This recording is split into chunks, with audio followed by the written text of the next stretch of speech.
চব্বিশে গণঅভ্যুত্থান হলো, তার প্রেক্ষাপটটা কি?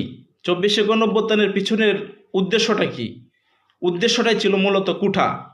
আর কুঠার কারণেই বেকার জনসমষ্টি চাকরি পাচ্ছিল না। কোনো একটা নির্দিষ্ট শ্রেণী চাকরি নিয়ে যাচ্ছিল জোর করে।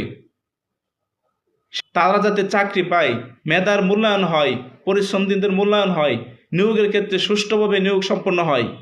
অথচ হলো কি, হচ্ছে কি, তা আমরা সবাই দেখতে পাচ্ছি। বর্তমানে নির্বাচনের আমেজ চলতেছে। আমি জানি আমার এই কথাগুলো এখন সমীচীন না, আমার এই কথাগুলো ঊর্ধ্বতন কর্তৃপক্ষের কাছে পৌঁছাবে না।